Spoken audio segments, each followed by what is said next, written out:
Salve, torcida americana! Esse é o Vale Verde Entrevista, um podcast que vai entrevistar personalidades que passaram pelo nosso coelhão no período do Vale Verde. A ideia é resgatar um pouco dessa história tão rica e, ao mesmo tempo, tão escassa.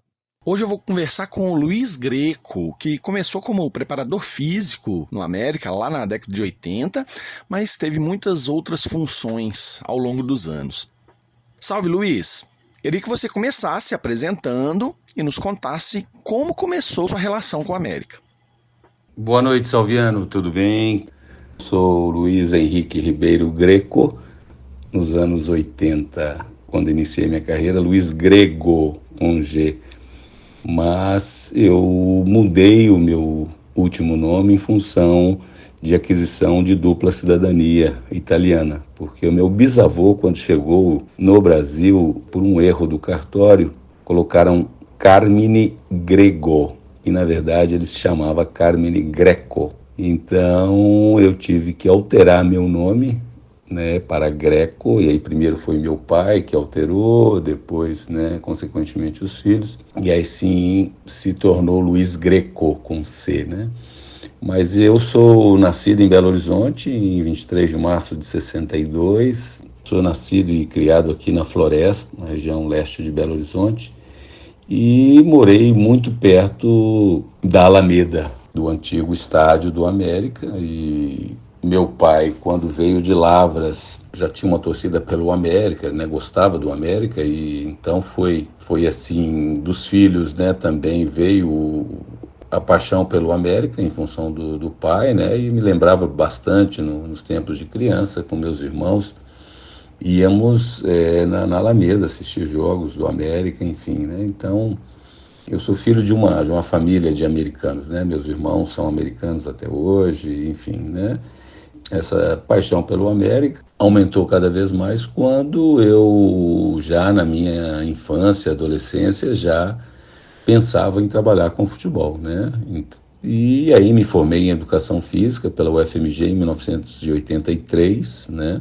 E tive a felicidade que ainda cursando a Escola de Educação Física da UFMG, eu tive a oportunidade de iniciar estágio na categorias de base do América, né? E consequentemente fui até contratado, ainda sem ter completado o curso de Educação Física, já para atuar nas categorias de base do América. Então eu entrei no América em 1981 para ser primeiro um estagiário, depois contratado como preparador físico da categoria juvenil. Na época se chamava juvenil, é o atual sub-17, né? Quando eu fui contratado pelo América, o presidente era o Dr. Luiz Marcos Moreira e o vice-presidente era Carlos Honório de Freitas. Carlos Honório tinha uma amizade com meu pai, né? Então foi através dessa amizade que ele comentou que eu estava fazendo educação física e que gostaria muito de trabalhar no futebol. Então foi através do convite a minha chegada no América em 1981. Nesse período, a América só tinha o campo do Vale Verde para treinar. Por isso, o time profissional acabava procurando outros campos e tem muitas histórias dos dirigentes andando de ônibus com o time para achar um campo disponível. Queria que você me contasse como era esse período e como era a logística para usar o Vale Verde. Nos anos 81 até 84, nós só tínhamos o Vale Verde. Então você imagina, né? O América tinha 3 categorias, o sub-15, né? O sub-17, que era chamado de infanto juvenil, e o sub-20, que era o juvenil, e a equipe principal. Então nós tínhamos que fazer uma verdadeira força-tarefa para, primeiro, né, 4 categorias usando o mesmo campo. O campo já não tinha assim boas condições, era um campo pequeno, o gramado não era muito bom. Então o que acontecia? As categorias, né, no caso o sub-20, chegava antes do profissional para treinar. Ou seja, nós chegávamos por volta de 6h30 da manhã. Agora você imagina a loucura que era de logística, né, de sair de Belo Horizonte, de outros lugares, para treinar às 7 horas da manhã, porque às 8h30 nós tínhamos que deixar o campo para que a equipe principal treinasse. E aí, na parte da tarde, treinava-se, às vezes, o infantil, né? Mas sempre com aquele rigor de não utilizar muito, porque o campo poderia se desgastar, né? Então foi muito complicado, foi bem complicado mesmo. Era um campo para 4 categorias. Mas durante esse período também, 83 e 84, nós fomos utilizando outros campos também, né? Então chegamos a treinar em Contagem no campo do Ipiranga, fazíamos atividades físicas num parque lá em Contagem mesmo, né? Chegamos nos anos 83 a treinar em Santa Luzia, no campo da Fremisa. Então você imagina a questão assim estrutural de material para lavar, para levar também o material, né? De Contagem, que eram as rouparias, até Santa Luzia para treinar. O meu Fiat 147 funcionava às vezes como uma rouparia, porque tinha que levar material, bolas, cones e às vezes coletes, né? Enfim, eram momentos muito difíceis, né? Que a gente lutava com muita força, mas sempre, e isso é uma coisa que o América sempre ficou marcado na história, né? De revelar bons jogadores. Apesar de todas essas dificuldades, nos anos 80, nós revelamos muitos atletas, né? Tanto é que aquela safra de Ronaldo Luiz, Palinha, Márcio Ananias, Marcinho, Luiz Carlos, Júnior, zagueiro, Ricardo, né? Que depois foi para o Palmeiras, enfim. E do início dos anos 80, né? Colatina, Renato, Idevaldo, Adilson, né? Muitos atletas que o América ao longo desses anos 80 revelaram. Mas essa era a dificuldade, né? Chegamos a treinar mesmo nos anos 86, 87, 88, lá no Colégio Militar, lá na Pampulha. Eu lembro que a gente, quando treinava em 2 períodos, depois pegávamos os tatames lá para os atletas descansarem entre um período e outro. Enfim, né, usamos outros campos também, né, da Grande Belo Horizonte, Matozinhos, Esmeraldas, até que no finalzinho dos anos 80, né, 89 e 90, aí sim o CT Lana Drummond já tinha condição de receber, né? Nesse período que você começou no América, você teve contato com vários atletas conhecidos do futebol mineiro e nacional, né? Queria que você falasse um pouco de como foi seu trabalho com eles nesses anos como preparador físico. Eu lembro que em 1982 eu tive a oportunidade de trabalhar com Dorival Knipel, né, o Ilstrick, que assumiu a categoria sub-20 do América, né? Então eu tive, nos anos 81, 82, eu trabalhei no juvenil. A partir de 83, eu trabalhei na categoria sub-20. Na verdade, né, 83 e 84, eu era o preparador físico do sub-17 e também do sub-20. E em 1984, nós temos um grande título conquistado, que foi o campeão brasileiro de seleções juvenis, né? A comissão técnica era do América, era o Robson Ferreira, né? O antigo ponta de 57, era o treinador, pai do Idevaldo, né? Que também jogou no América, centroavante, nos anos 80, 90. Eu era o preparador físico, o Dr. Nelson Brasil era o médico, o massagista era o Ronaldo Martins, o popular Mala Velha, né, que todo mundo conhece, toda a torcida mais antiga do América conhece. E naquela seleção nós tínhamos Marcinho, Márcio Ananias, Luiz Carlos. Esses atletas eram da categoria de base do América, e nós fizemos uma seleção muito boa, que foi campeã brasileira juvenil, sub-17. Em 84, o Dadá, maravilha, né?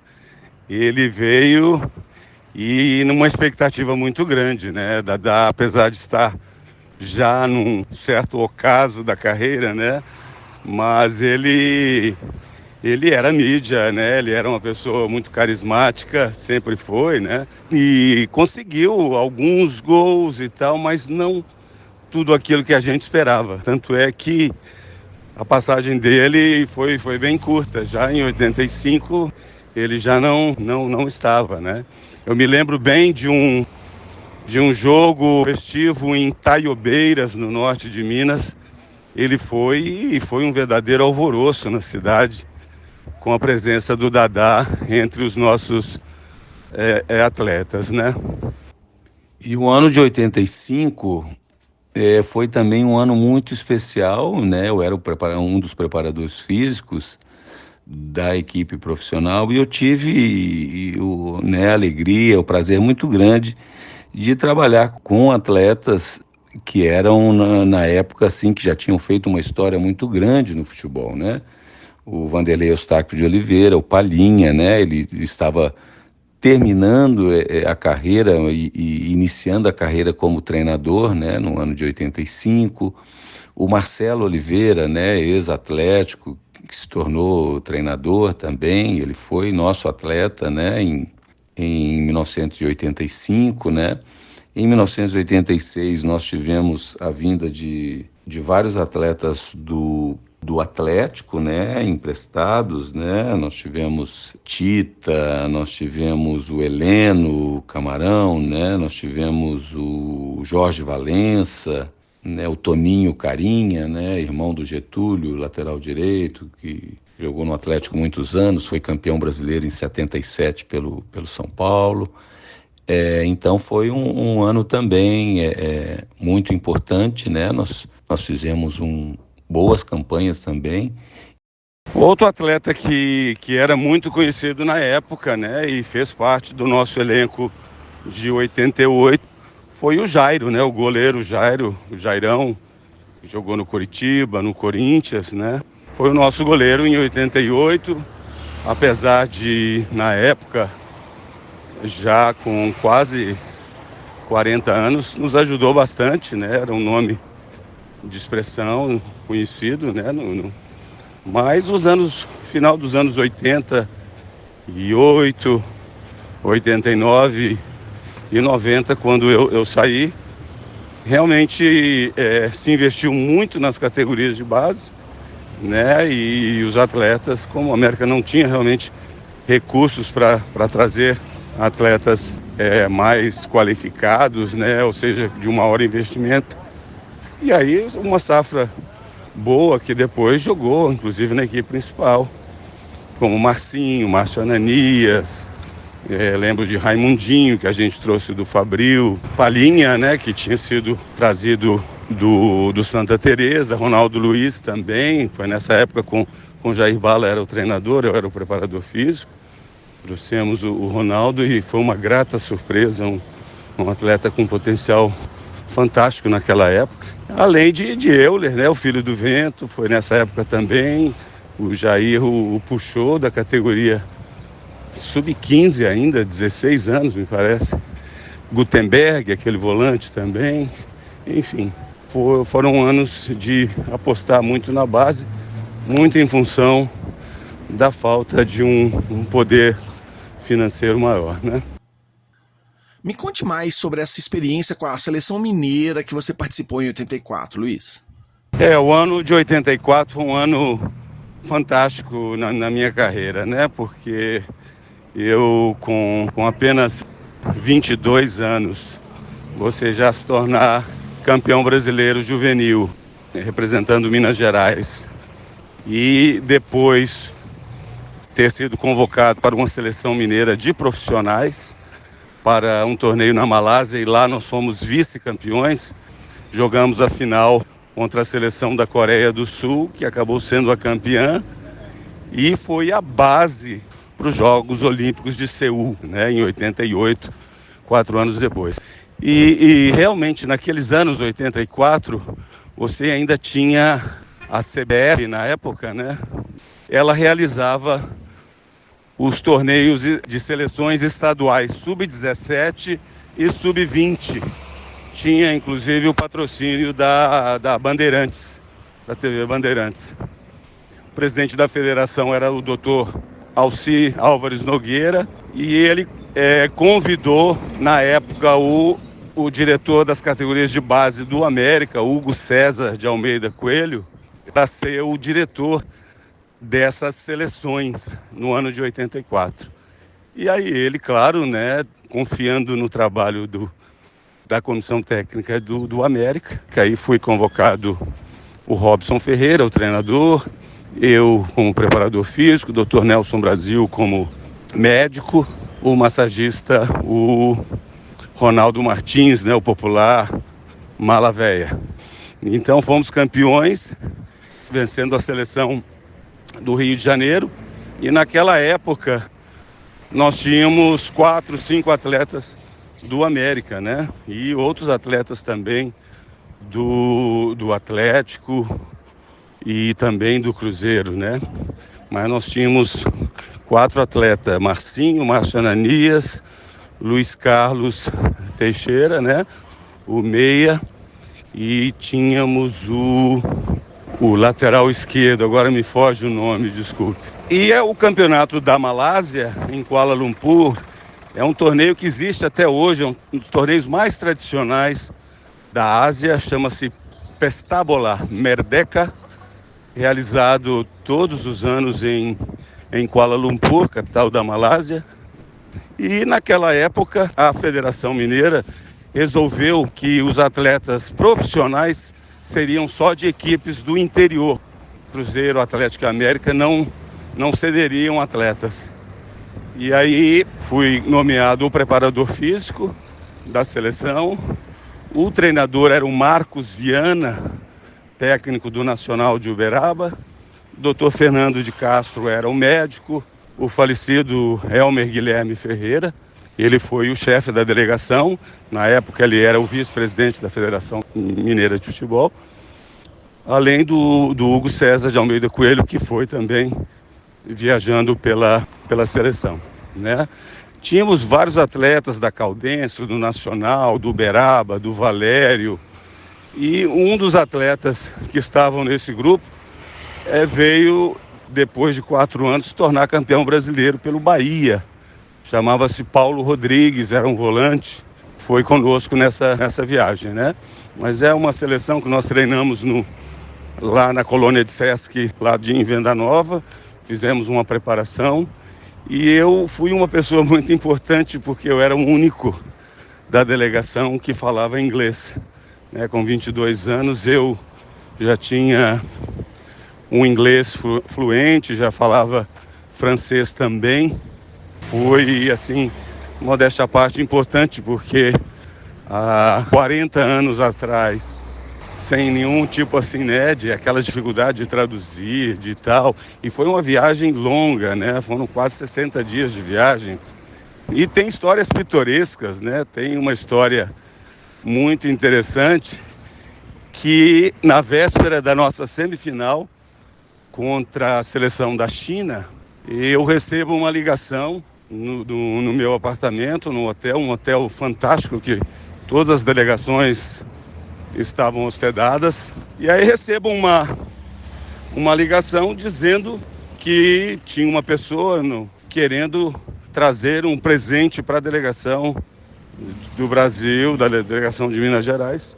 E eu, imaginando que fosse realmente um presente mesmo, né? Enfim, aí permiti a pessoa que pudesse entrar, né? Subir ao apartamento. E quando ela chegou com uma cesta com vários produtos importados, uísque, chocolate, cigarros, enfim, com um envelope, com uma soma de dinheiro para que nós perdêssemos o jogo contra a China.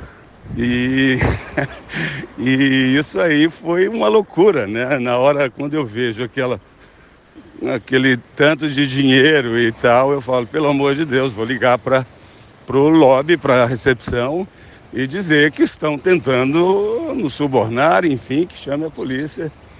E eu sei que quando eu peguei o telefone, a pessoa, o chinês pegou a cesta e pegou rapidamente, saiu como um foguete do quarto. E, infelizmente não teve condição de pegá-lo, mas foi um suborno para que a gente pudesse perder o jogo. A gente acabou vencendo de 2-0, né, e indo para a final. E olha que era muito dinheiro que estava no... Mas é claro, a gente nunca poderia aceitar e prontamente comunicamos à direção do hotel. São histórias pitorescas, né? Esse ano de 84 ficou marcado aí uma viagem maravilhosa, né? Jogar contra as grandes seleções. E uma das seleções, outra seleção da América do Sul era uma seleção da Argentina, né? Que tinha também grandes jogadores do River, do Boca, do San Lorenzo. Enfim, eles vieram bem mais preparados e acabaram não classificando para a final. Em 86, você ainda era preparador do juvenil ou você já estava no profissional? E você ajudou na viagem à Europa que o América fez naquele ano? Foi uma grande coincidência, né? Exatamente o ano que eu fui à França, né? O América acabou fazendo uma excursão à Europa, né?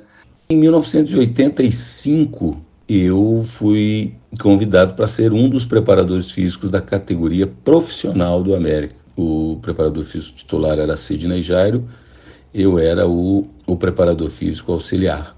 Só que em 1986 eu tive uma possibilidade de fazer um estágio no Paris Saint-Germain da França.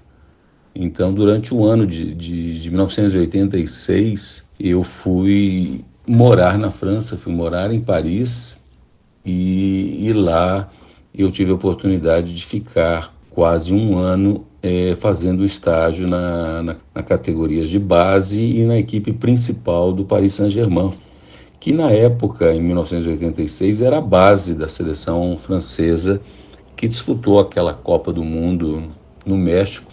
Foi, assim, uma experiência fantástica, né? Eu tinha 22 anos na época, mas eu realmente não tive nenhuma participação, não. Seria uma ótima oportunidade, principalmente pelas minhas habilidades linguísticas, enfim, né? Eu poderia, acho que, ajudar bastante dentro da excursão, mas realmente eu não tive, né? Porque eu fui em março e fiquei até outubro, e me parece que foi no período de julho a excursão. Mas realmente não tive nenhuma participação, nem na preparação, nem na ajuda, assim. Então, você sai do América em março de 86, que é o primeiro ano do Afonso Celso Raso como presidente, né? E quando é que você volta ao clube? Eu saí no mês de março, foi até novembro de 86, quando em 87 eu fui convidado para ser preparador físico da equipe profissional do Vila Nova. Então eu trabalhei no Vila Nova de janeiro a março de 87, né? O treinador era o Mussula, ex-goleiro do Atlético, eu era o preparador físico. Peguei realmente uma situação muito difícil no Vila, salários atrasados e tal, até que o Rui Guimarães assume como treinador no Fabril de Lavras e aí me convida para ser preparador físico dele. E aí eu fico até o final do Campeonato Mineiro. O Rui Guimarães acaba saindo e entra no lugar dele o Elcio Jacaré, que foi goleiro do América, você deve se lembrar. E o Elcio também foi demitido e assumiu o Brandãozinho, que acabou terminando a temporada como treinador e eu como preparador físico.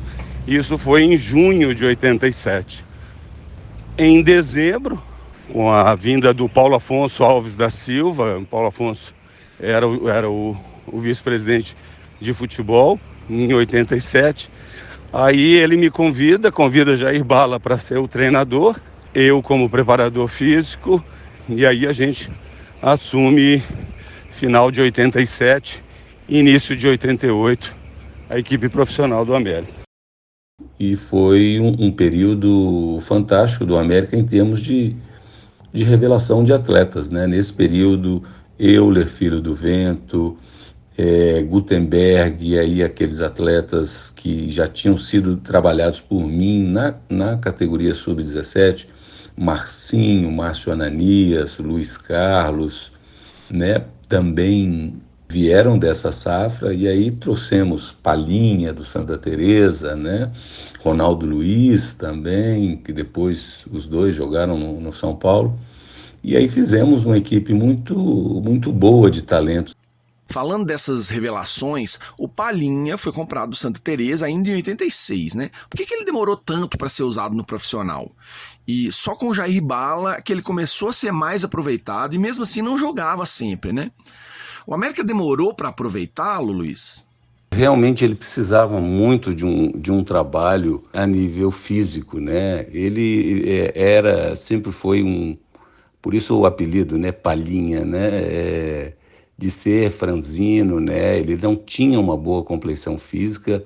Tecnicamente ele era um atleta extremamente habilidoso com a bola, mas no choque, né, nos aspectos físicos, ele deixava muito a desejar. Então, realmente, quando ele veio em 86, né, e depois, durante o período de 87, foi necessário um trabalho muito forte na preparação física, né, no trabalho. Eu me lembro que ele iniciava as atividades que a gente chamava de gladiador, né, o trabalho de musculação, né, em aparelhos de peso, de força, né, para que ele pudesse desenvolver a parte muscular, já que no Santa Teresa eles não tinham, né, um trabalho científico, um trabalho de qualidade, né.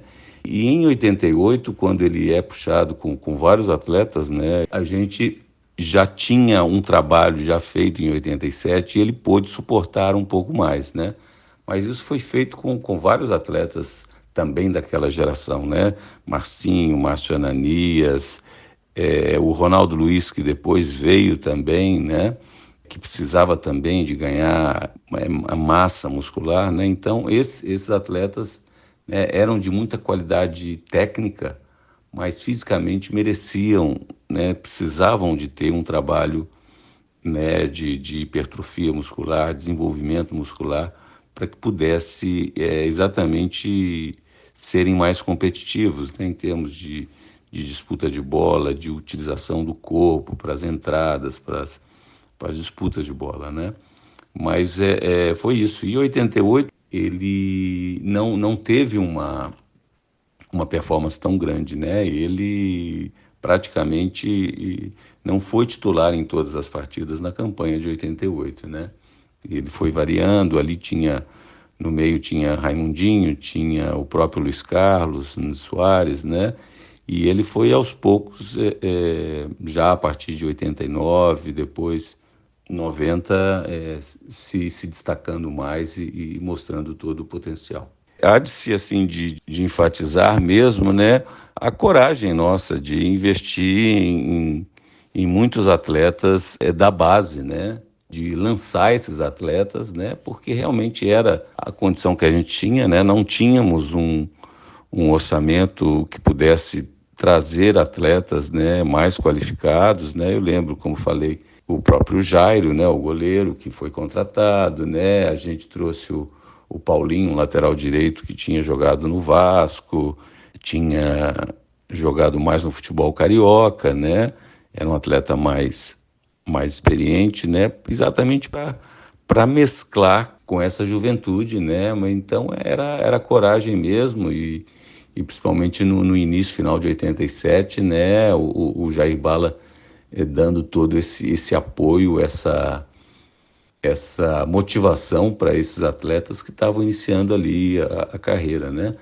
E infelizmente, né, a gente naquele ano de 88 a gente acabou perdendo para o Valério, que na época tinha Taú, né, tinha Flávio Lopes, tinha uma equipe um pouco mais experiente, né, que a gente, e acabou naquele jogo fatídico, né, que o Jairo não pôde participar, a gente teve que lançar o Carlos, o goleiro, que era também da base, né? Foi o seu primeiro jogo no profissional e, infelizmente, né, nesse jogo ele teve uma falha e que isso aí acabou, de alguma forma, marcando a sua carreira depois, né? Ele acabou depois sendo emprestado e trabalhou muitos anos como treinador de goleiros das categorias de base do América e também da equipe feminina. Eu acho que ele não está mais ou ainda continua, não sei ao certo. Carlos Alberto de Freitas, o goleiro que substituiu o Jairo naquele fatídico 25 de novembro que a gente acabou perdendo a vaga para avançar na Série B do Brasileiro. E o Jair Bala? A gente sabe muito do Jair Bala jogador, que foi um craque, mas e fora do campo? Como era o treinador Jair Bala? Queria que você também me falasse de outros treinadores que você trabalhou nessa época no América. Jair Bala, o maior ídolo do América, né? Uma pessoa realmente carismática, uma pessoa que sempre foi como atleta uma referência, né? Jogou em grandes clubes, Santos de Pelé, Flamengo, Botafogo, Palmeiras, enfim, um dos grandes atletas que o Brasil já produziu, né?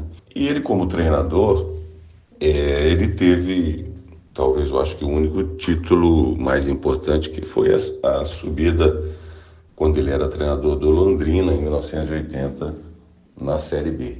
O Jair sempre foi uma pessoa assim bem polêmica do ponto de vista assim, né, de expressar muito as emoções, não controlar-se muito em termos emocionais, né?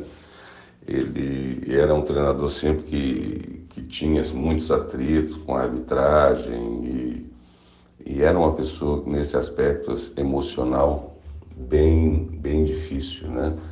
E eu acho que isso acabou atrapalhando um pouco a sua função como treinador, né? Porque às vezes quando você se deixa levar muito pela emoção, você acaba, de uma certa forma, te prejudicando na condução do time, né? O Jair era uma pessoa muito passional, que amava o América, que gostava muito do América, e às vezes eu acho que isso, junto à diretoria, em termos assim de qualidade do trabalho, aquilo que ele estava entregando junto aos atletas, né, não era o suficiente, né?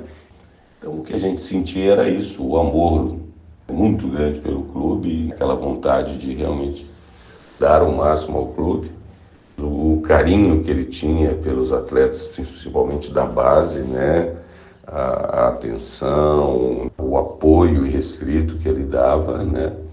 Mas era uma pessoa assim de relacionamento um pouco mais difícil, às vezes se exaltava muito nos treinamentos, em termos assim de cobrança.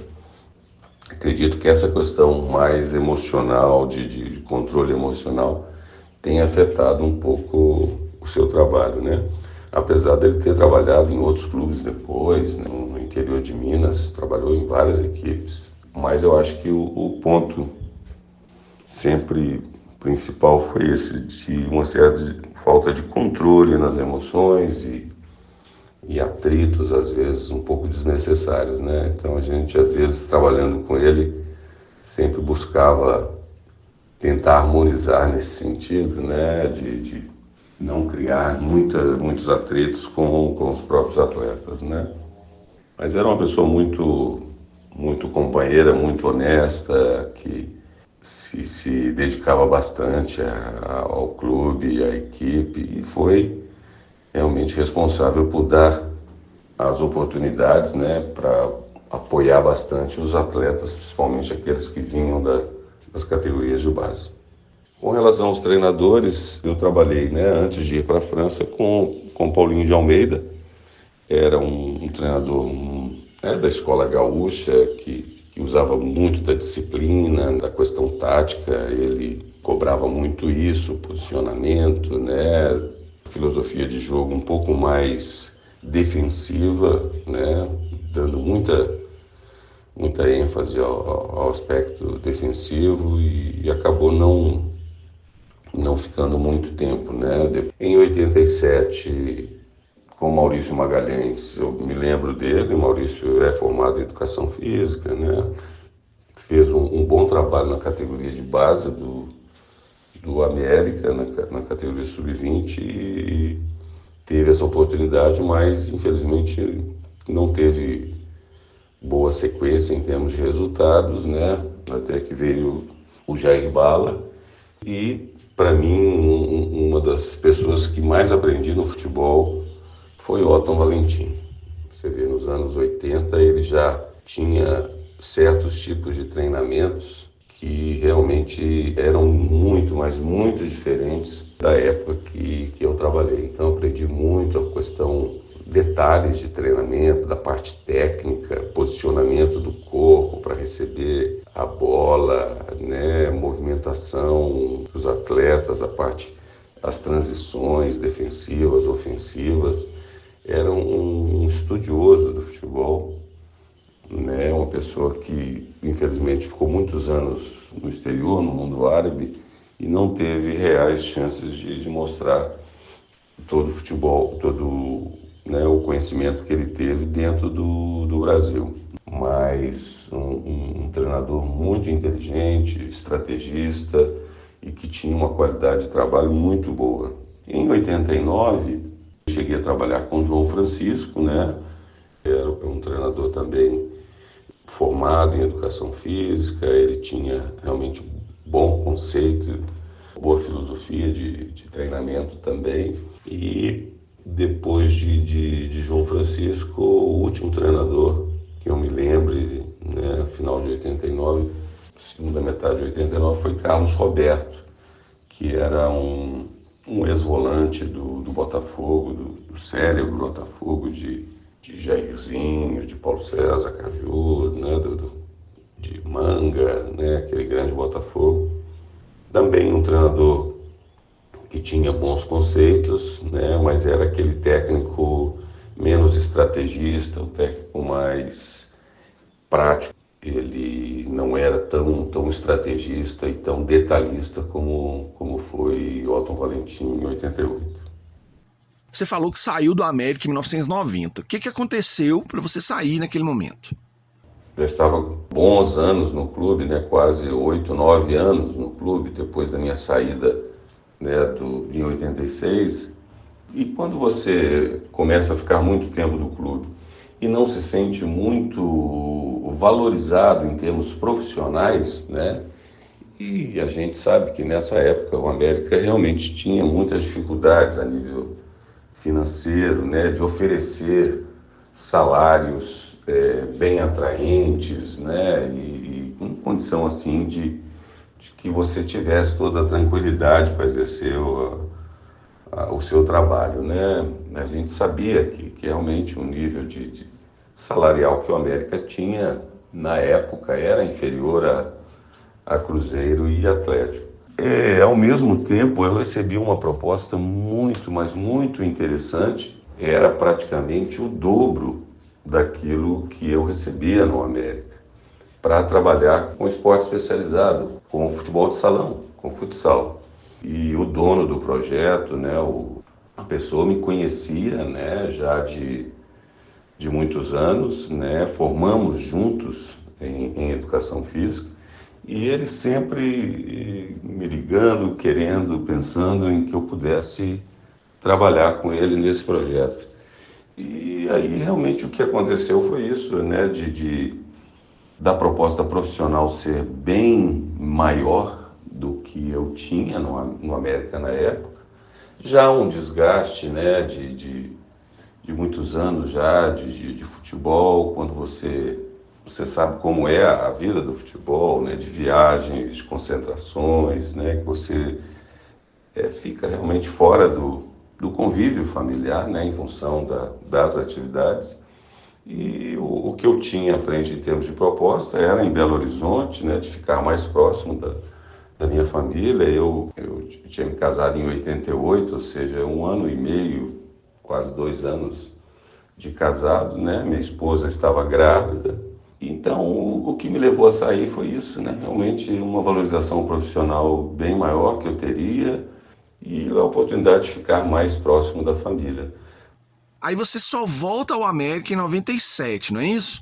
Queria que você nos contasse como foi esse período e como se deu sua volta para um cargo diferente do que você tinha quando saiu.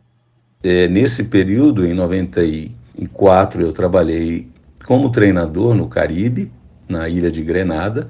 Em 1995, 96 e até os 6 primeiros meses de 97, eu estive no Japão, trabalhando com futebol também, no Japão, onde estava se iniciando a J-League, né? Só que eu trabalhava na segunda divisão, que os atletas eram ligados às grandes empresas, né? Trabalhavam nas empresas e no final do expediente jogavam defendendo as empresas, né? Então foi uma experiência fantástica também, adquiri um novo idioma. Nesse final de 97, fui convidado pelo presidente, na época, Marcos Salum, para assumir a direção das categorias de base, e nós estávamos com o projeto da Escola Internacional do América de Futebol Clube, né? Nós estávamos construindo lá o CT de Santa Luzia, e a ideia era trazer intercambistas de vários países, né, atletas, treinadores, para fazerem períodos de intercâmbio, né, de treinamento, pré-temporadas, né, estágios mesmo. Isso atrairia divisas para o clube e, além disso, uma divulgação muito grande do América no cenário internacional, né? E o convite do Salum partiu mesmo da minha expertise na área internacional, né? Pelo meu domínio de idiomas e pela possibilidade que eu passei a eles, né? De ter trabalhado no exterior anteriormente, né? E vinha de 3 anos de Japão, né? Onde eu fiz muitos contatos no mundo do lado do futebol, né? Na J-League, que estava começando, nas escolas, nos colégios que gostariam muito de fazer esse intercâmbio, de mandar os seus alunos, os seus atletas para fora do Japão, para aprender realmente a jogar futebol, a participar disso. Então, a ideia foi essa, de criar dentro do América a Escola Internacional do América. E aí, com o convite feito ao mestre Tele Santana, né, para que se fosse uma espécie de um embaixador, de um consultor técnico, né, a figura tão conhecida do Tele na época. E aí a gente estava praticamente construindo uma parte dos alojamentos, né, do CT em Santa Luzia, onde lá seria o local para recepção dos estrangeiros, porque anteriormente a gente ainda recebeu alguns estrangeiros, ainda no Vale Verde, ainda, né? Imagina, com uma estrutura muito rudimentar, né? Uma estrutura bem limitada, né? Mas assim mesmo já começamos, ainda no meu período de Japão, eu já iniciava mandando para o América alguns grupos do exterior para intercâmbio, né? Então foi aumentando essa ideia do projeto da área internacional, né? E por tudo que eu desenvolvi nos anos 80 dentro do América, né? Por todo o conhecimento do clube e desse potencial que a gente poderia fazer, né? Iniciei esse trabalho da área internacional e também como um dos diretores das categorias de base do América, né? Durante os anos 97, 98, 99, nós trouxemos muitas delegações de vários países ao CT de Santa Luzia para períodos de intercâmbio, né? Atletas que acabaram depois jogando na categoria de base do América. Um dos grandes exemplos foi Yuji Nakazawa, o japonês, né, que acabou jogando no sub-20 do América e, quando voltou para o Japão, se tornou um grande atleta, né, capitão da seleção japonesa durante 3 Copas do Mundo, né? Isso fez com que a marca América, a nível de categorias de base, de excelência na formação de atletas, pudesse ser bem mostrada no exterior, né? Ah, então foi você quem fez aqueles intercâmbios que trouxeram jogadores japoneses ao Vale Verde. Mas por que não continuaram no Vale Verde e por que não ampliar a estrutura que já existia lá no Vale Verde? Por que resolveram criar essa estrutura em Santa Luzia? O projeto de intercâmbio no América iniciou-se dessa forma, né? Eu estava no Japão, eu tinha muitos contatos em escolas de segundo grau, né? Os colégios de segundo grau, clubes, né? Clubes de futebol lá, amadores, né? E fui passando a eles a possibilidade deles virem para o Brasil participando desse intercâmbio, né? Ficariam concentrados, teriam as refeições, treinariam, né? Então, a partir de 95, eu fui, mesmo não estando trabalhando no América, eu fui enviando alguns grupos, né?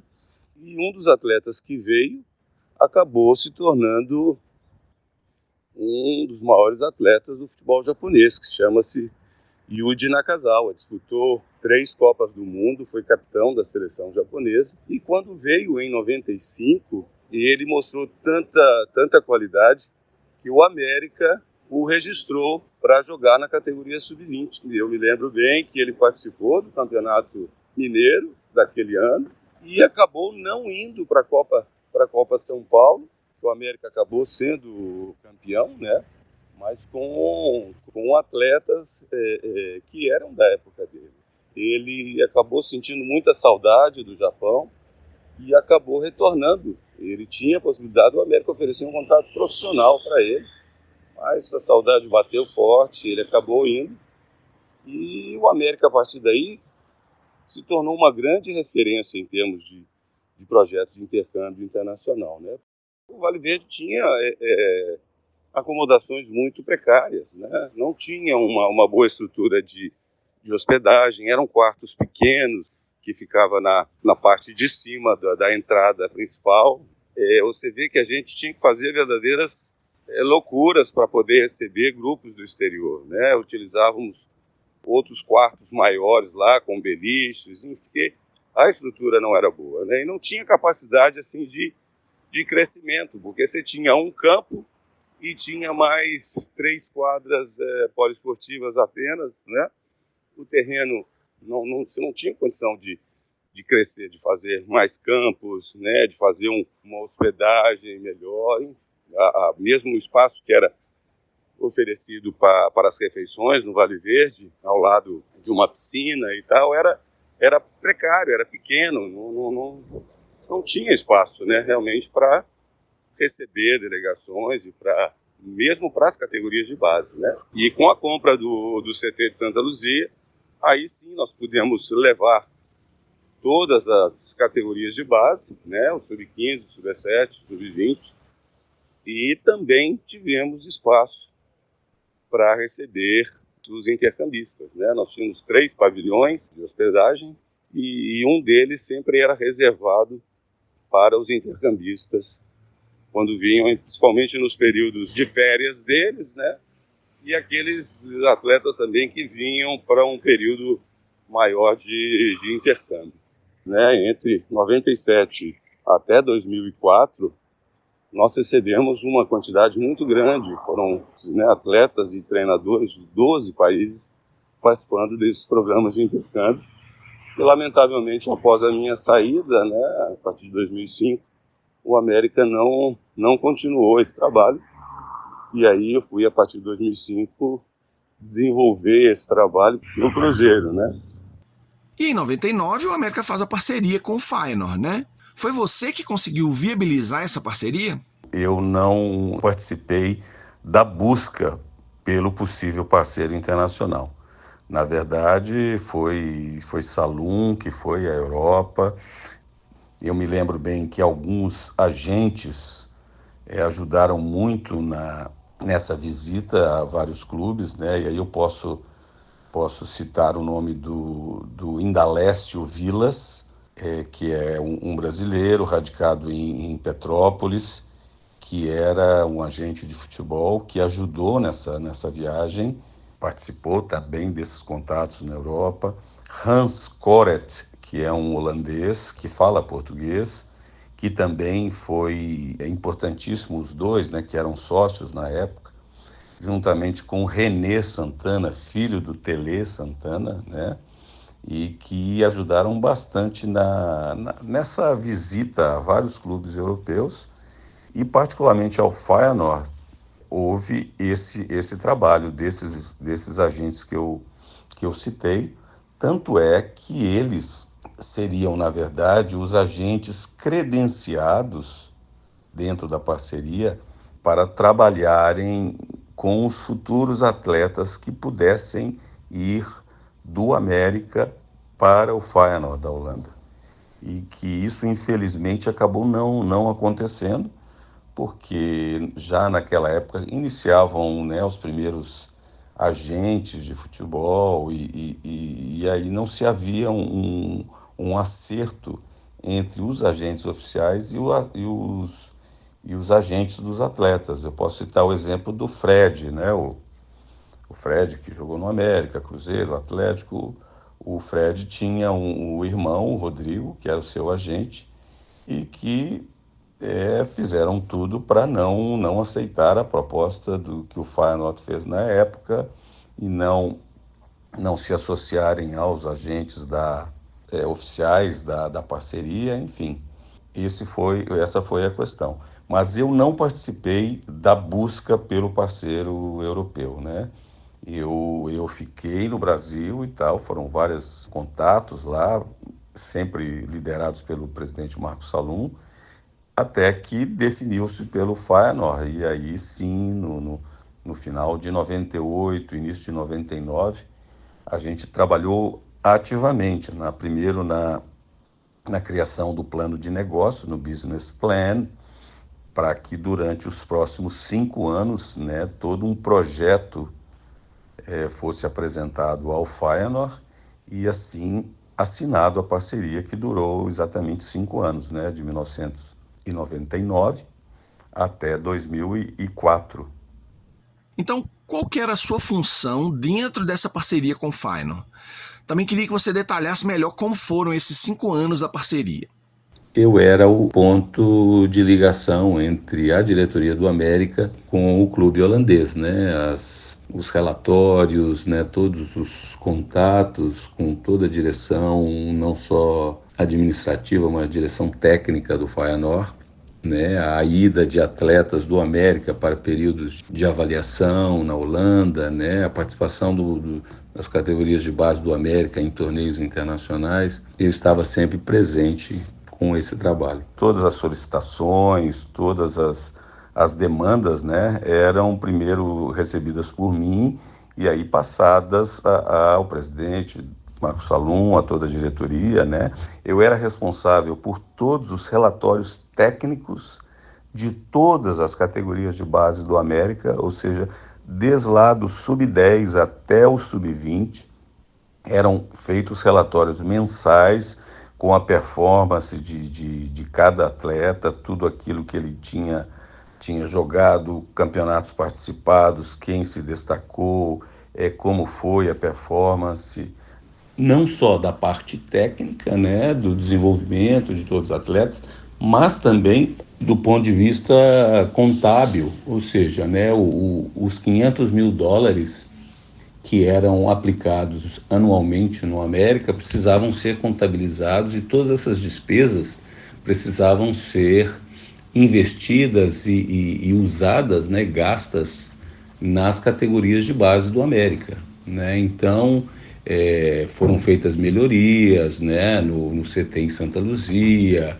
no próprio CT lá no Drummond, que aos poucos ia recebendo as categorias de base para treinar, né? Apesar de ainda ficar a grande maioria ainda no CT em Santa Luzia.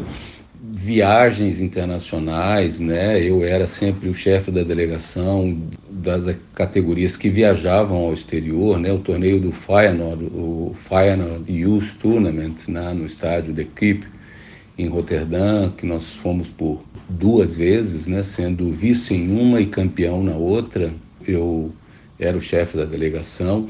Todos os atletas que foram, ao longo desses 5 anos, testados para ver se eles escolheriam, se eles fariam a escolha, né? Eu viajava com os próprios jogadores, lembro bem que viajei com Somália, viajei com Fabrício, com Álvaro, viajei com Samuel, que foi um dos escolhidos, né?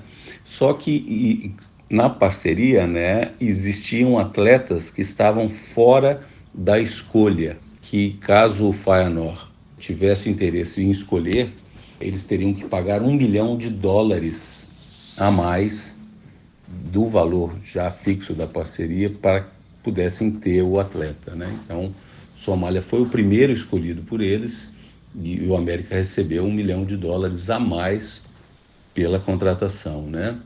O Fred foi um dos escolhidos, mas infelizmente ele se recusou a ir, se recusou a aceitar a proposta, né?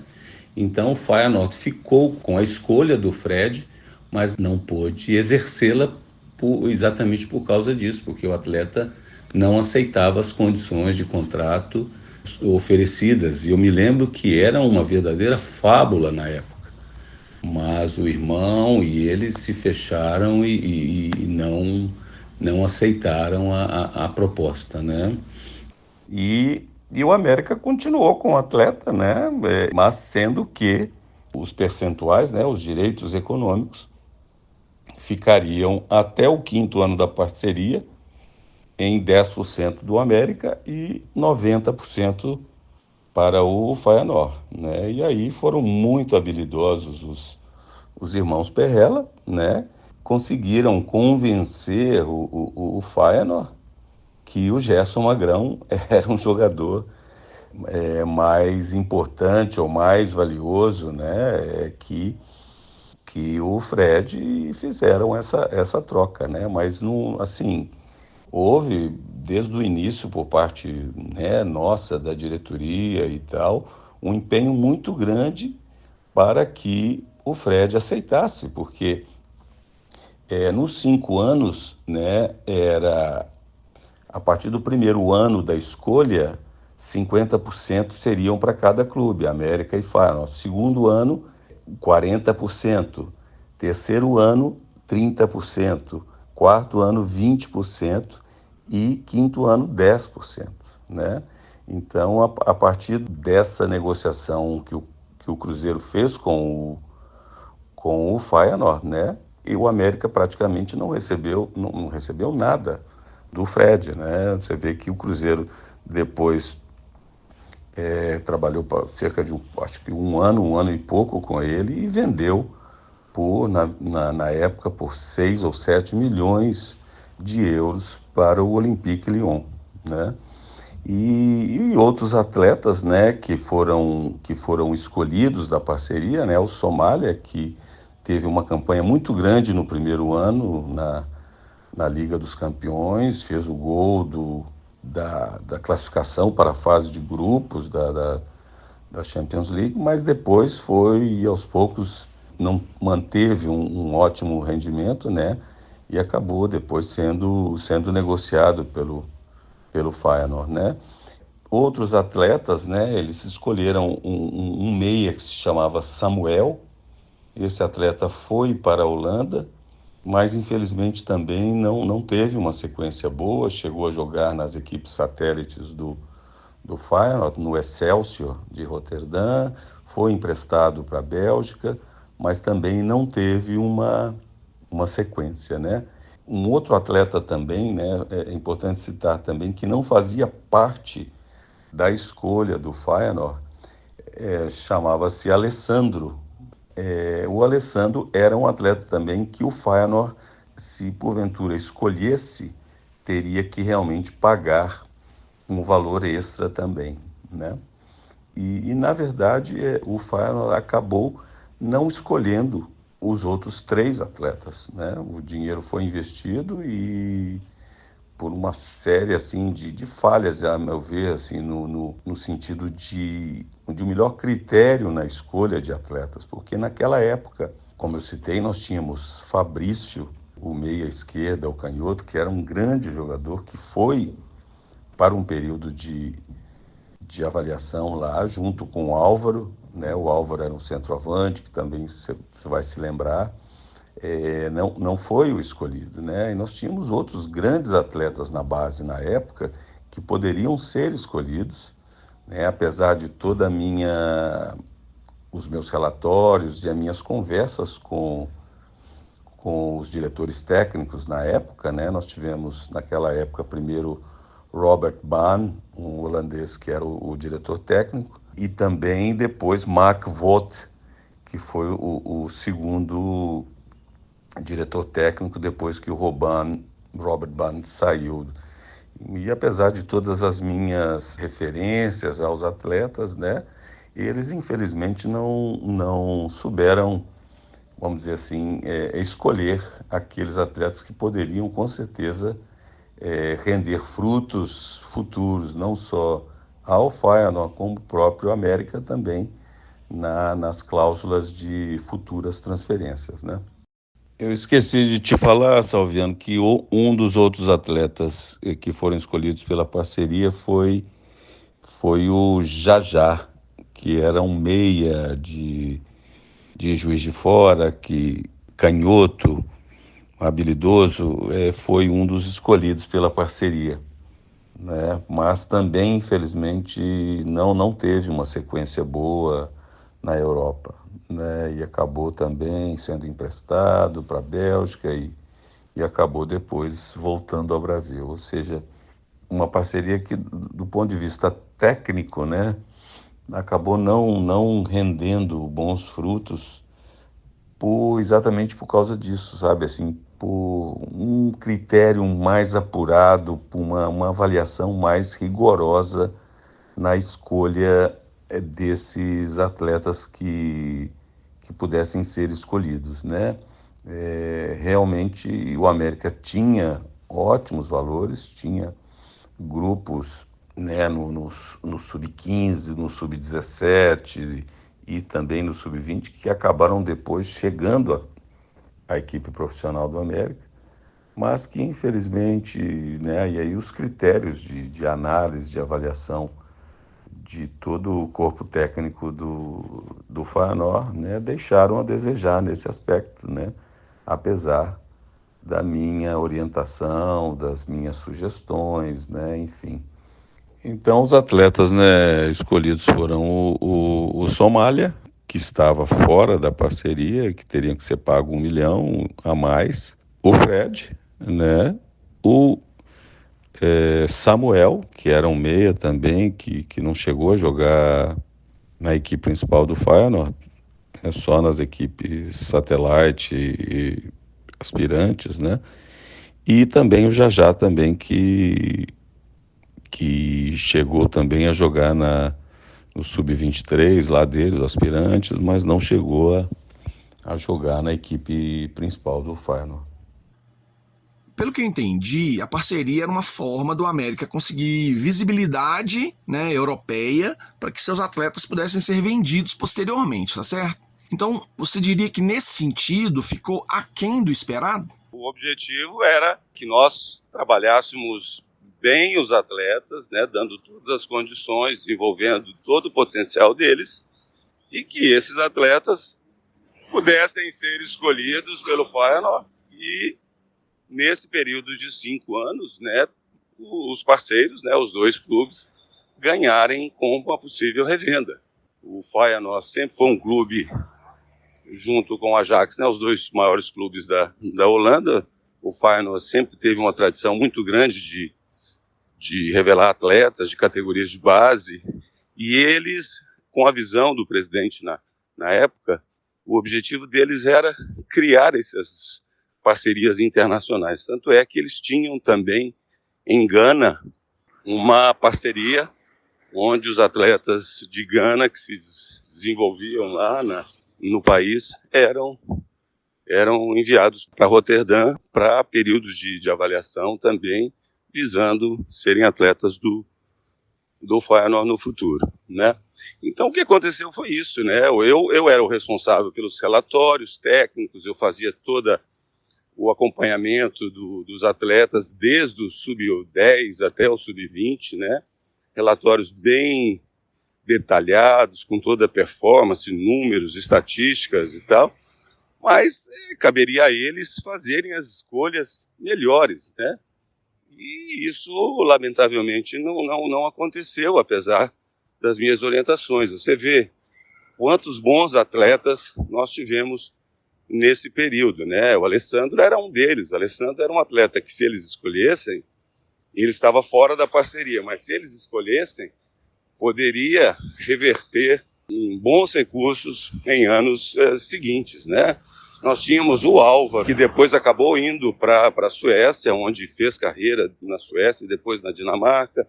Nós tínhamos o Fabrício, né, o meia esquerda, que jogou no Profissional do América, jogou em vários clubes no Brasil, no exterior. Um sub-17 da época, que era fantástico. Esse grupo de Tucho, Ricardo Luiz, Álvaro, Fabrício, né, era uma safra muito boa de atletas, né?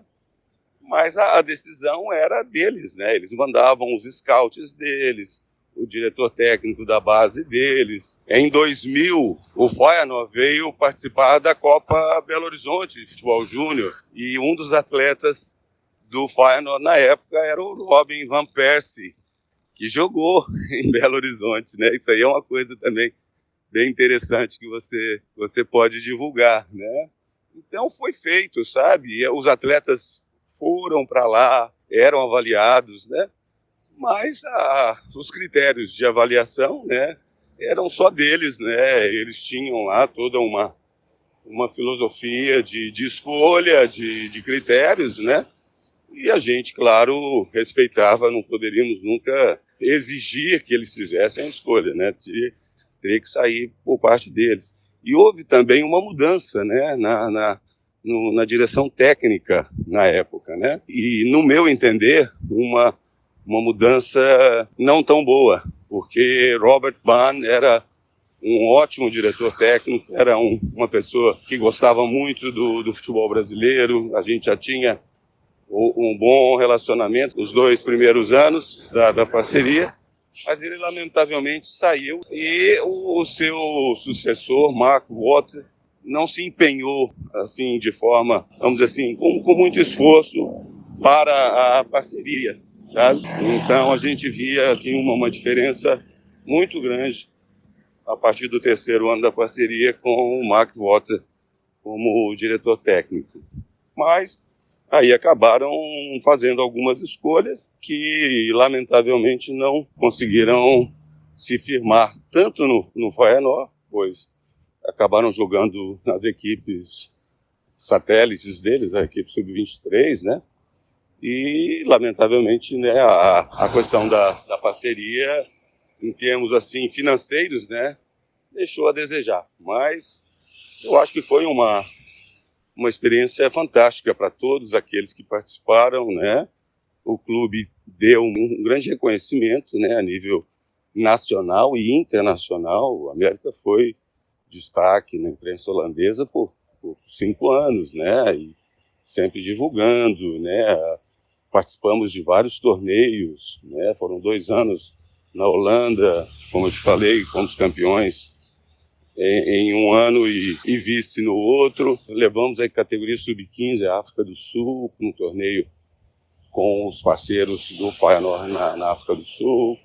Fizemos intercâmbio de treinadores, né, para que nossos treinadores pudessem acompanhar as atividades que o Feyenoord fazia na época, né, e fazia com muita qualidade. Enfim, eu acho que foi, do ponto de vista técnico, assim, de reconhecimento internacional muito grande, né? Financeiramente, realmente, o clube holandês investiu, né, essa soma, e infelizmente não pôde receber, né, no futuro, de volta os investimentos aplicados. E depois que você saiu do América em 2005, onde você trabalhou? Conta um pouco pra gente o que você fez nesses últimos anos e me diga quando é que você vai voltar pro América. Pois é, eu saí em 2005 do América, fui para o Cruzeiro como diretor de Relações Internacionais, coordenador da área internacional do clube, e fiquei em 2005, 2006 e 2007 até junho de 2007. Em 2007, eu recebo uma proposta para ser diretor técnico da equipe do Mohun Bagan da cidade de Calcutá. Mohun Bagan é como se fosse o Flamengo aqui no Brasil. É o clube de maior torcida. Você tem uma ideia, a média de público lá era de 80, 90, 100 mil torcedores por jogo. Eu era o diretor técnico dessa equipe das categorias de base. Então fiquei de julho de 2007 até fevereiro de 2008, quando eu recebo o convite para ser o scout do Shakhtar Donetsk da Ucrânia no Brasil. E você veja como que a parceria América-Feyenoord me ajudou por essa indicação. Na época, no Shakhtar, trabalhou um dos integrantes do Feyenoord naquela época, o Henk van Stee. O Henk van Stee era o coordenador das divisões de base do Feyenoord. Então foi ele que assumia lá a coordenação técnica das categorias de base e sugeriu o meu nome ao presidente do Shakhtar para que tivesse um scout no Brasil. Então, eu fiquei como scout do Shakhtar de 2008 até 2017. E um detalhe bem interessante é que era um contrato que não previa exclusividade. Ou seja, eu poderia trabalhar em outro clube, mas no contrato estava incluso que eu não poderia divulgar a ninguém que eu era scout do Shakhtar no Brasil. Então, pouquíssimas pessoas sabiam ou souberam que durante esse período eu fui o scout do Shakhtar da Ucrânia. Então, viajei o Brasil todo, viajei a América do Sul, acompanhando os torneios sul-americanos sub-17, sub-20, todos os torneios de base do Brasil, e fazia relatórios também através de um sistema que se chamava Scout 7, depois mudou-se para Instat Scout, onde você colocava online, né, todos os relatórios, todas as avaliações que eram feitas das partidas. Eu, pra você ter uma ideia, assistia a uma média de 50 partidas por mês, né? Era uma loucura a quantidade de jogos. E aí eu montei um arsenal de informações muito grande ao longo desses quase 10 anos de trabalho. Todos os atletas brasileiros que foram para o Shakhtar nesse período foram através dos meus relatórios técnicos. E é importante deixar claro que eu não me envolvia nas negociações, ou seja, as negociações eram feitas com os representantes dos atletas e com a diretoria do Shakhtar diretamente. A minha função era apenas e unicamente os relatórios técnicos e mostrar quais seriam as melhores opções para as diversas posições. Então foi anos fantásticos da minha vida. Ia 2, 3 vezes por ano em Donetsk para também acompanhar as atividades, ter reuniões com todo o corpo técnico, enfim. E aí, nesse período, entre 2008 e 2017, eu trabalhei em 2 clubes. No final de 2011, o presidente Marcelo Petralha me convidou para ser diretor dessa área internacional do Clube Atlético Paranaense. O Atlético Paranaense era um dos poucos clubes no Brasil que tinha esse departamento de intercâmbios, de relações internacionais, né? Então eu sucedi o Pablo Miranda nessa função, e além desse trabalho da área internacional, eu me tornei um dos integrantes do recém-criado departamento de informação do futebol. Tinha a sigla DIF, DIF. Esse DIF era o responsável por todo o monitoramento de atletas, relatórios técnicos, análise de mercado, enfim. Durante esses 5 anos, 2012 até 2016, eu fui integrante do Departamento de Informação do Futebol e também diretor das relações internacionais do clube. E aí muitos intercâmbios, fizemos várias viagens ao exterior, utilizando as equipes principal e também de base. Outro detalhe que eu tenho muita honra e muito orgulho de dizer, que em 2013 nós criamos a equipe Sub-23 do Atlético, fizemos uma pré-temporada na Europa. Ficamos 30 dias preparando para o Campeonato Brasileiro e para a Copa do Brasil. E foi um ano importantíssimo, porque o Atlético Paranaense foi vice da Copa do Brasil e ficou em terceiro lugar no Campeonato Brasileiro. E muito desse trabalho que foi feito de preparar bem a equipe, né, fazer uma boa pré-temporada, a equipe Sub-23 que representou o Atlético no Campeonato Paranaense, né, nós somos os primeiros a usar uma equipe diferente da equipe principal, e esse projeto continuou durante vários anos no clube, né? E aí demos, né, oportunidade para que novos jogadores também pudessem jogar, ter a experiência no Paranaense, e claro, aqueles que se destacassem poderiam seguir para a equipe principal, né? E aí em 2017 eu recebo o convite para ser o coordenador técnico da categoria Sub-23 do Santos Futebol Clube.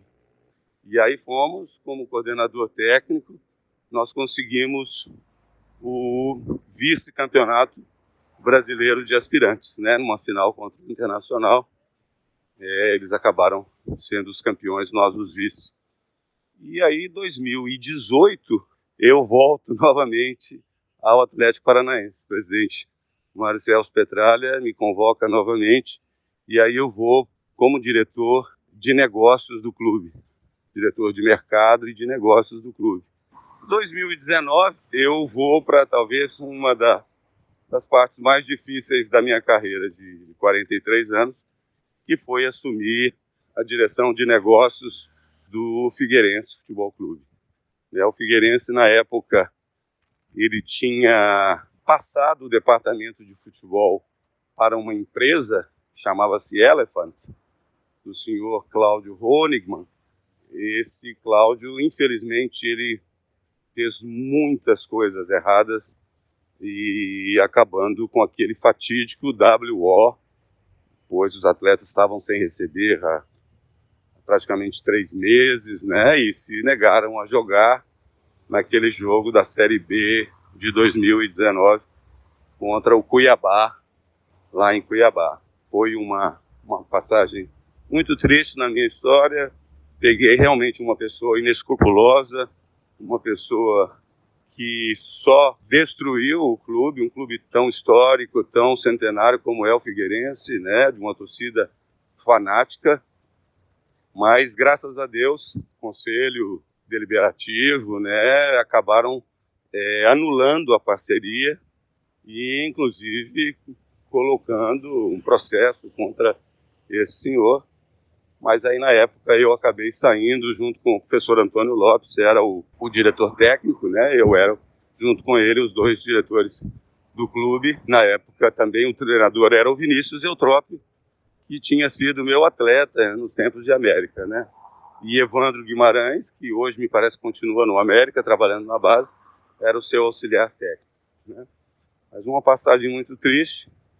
Em 2020, eu tenho essa empresa de intercâmbios, né, e consultorias técnicas, e então 2020 eu tirei o ano para fazer receber grupos do exterior, aí eu colocava em outros clubes, né, coloquei grupos de atletas no Atlético Paranaense, no sul do Brasil, e até que 2021 eu recebo um convite para ser diretor de scouting, de avaliação, de observação de atletas, não só do profissional, mas também da categoria de base, em Punjab, na Índia, um recém-criado clube profissional, Round Glass, de uma grande empresa indiana que tem, inclusive, filiais em todo o mundo, né, nos Estados Unidos. E eles construíram um clube e contrataram experts em várias áreas do futebol. E eu fui o escolhido para ser o diretor de scouting, muito em função também da minha experiência já anterior com o Morumbagana. E aí fiquei em plena pandemia, né, até meados de 2022, cumprindo o contrato com o Round Glass lá da Índia. Até que em 2023 eu recebi o convite para ser o diretor executivo do Betim Futebol Clube, com o Ricardo Drubs como treinador. Nós chegamos quase ao acesso, né? Na partida final contra a Uberlândia, nós jogávamos pelo empate e aos 52 minutos a gente faz um pênalti e que acabou dando a vaga à Uberlândia, né?